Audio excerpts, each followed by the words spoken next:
Hi, I'm Autumn Amber. Welcome back to Velvet Crypt for another horrifying Tuesday. Tonight we're digging into Matt Shaw's Sicker Bastards and Sickest Bastards, a brutal little horror double feature about survival, truth, and revenge.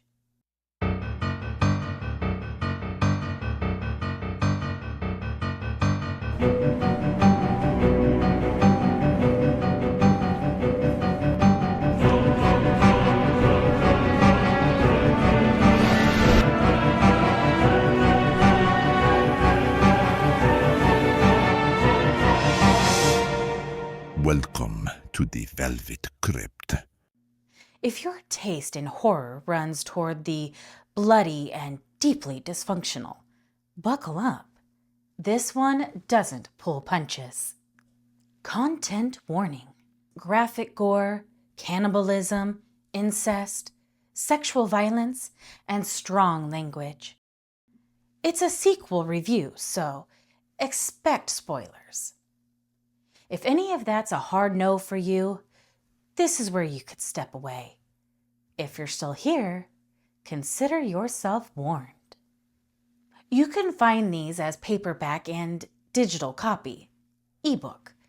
An audiobook clocks in at about 3.5 hours, narrated by Chris Barnes, who I highlighted in a previous episode. Shaw's work sits firmly in the splatterpunk corner. Think visceral, in-your-face horror that doesn't shy away from ugliness. The central figure is Brother, now known as John Burley, a man who survives by desperate means and becomes, well, a cannibal, among other things. He's attached to a strange household he calls family, a social family of sorts, where he lives with a mother, a father, and sister, who are as fractured as they are committed to each other. Everything shifts when the father decides they can't stay holed up anymore and wants to leave to look for help. That and prove that Brother failed in his last mission.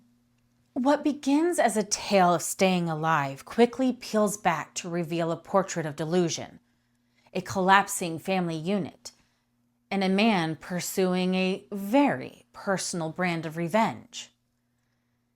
At its core, this isn't just survival horror. The real fear is existential. The terror of recognizing your own darkness and letting it take the wheel. John carries the burden of misdirected rage, anger he never aimed at the people who actually wronged him.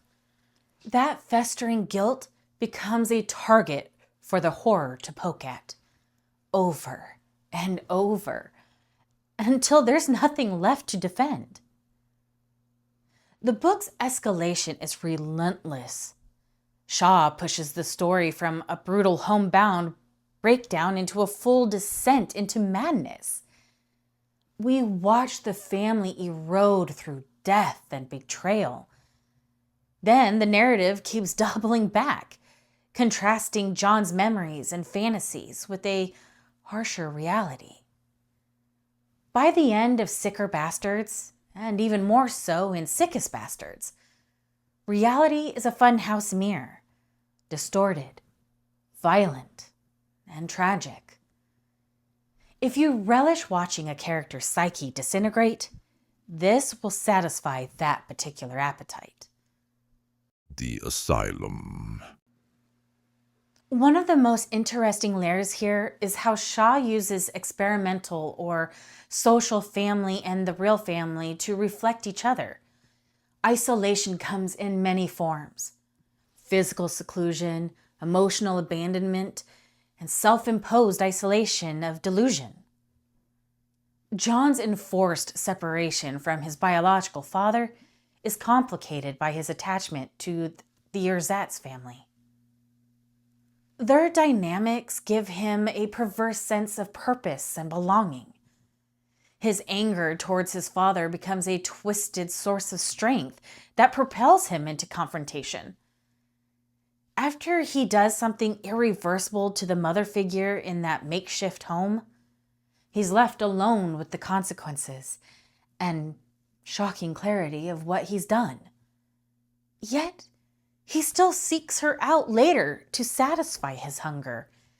And in her final moments, she offers him a kind of last comfort, a push towards finding his real mother.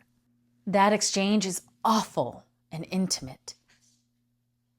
And it's where John slides into depravity and craving for acceptance becomes most plainly human. Oddly enough, that psychological unraveling stayed with me longer than the gore. The emotional fallout at the end is heavy and uncompromising. The tone is bleak, devastating, and deeply sad. You finish the book feeling a little dirtier, stunned, and oddly in need of a hot shower. Systematically and thematically, I'd peg this alongside writers like Jack Ketchum or Aaron Beauregard for its raw, character-driven brutality. So who is this for?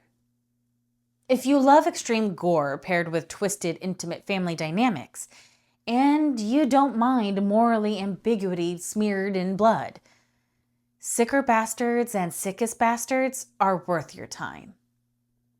If you need jump scares and quick shocks rather than slow burn psychological destruction, this probably won't stick with you the way it does me.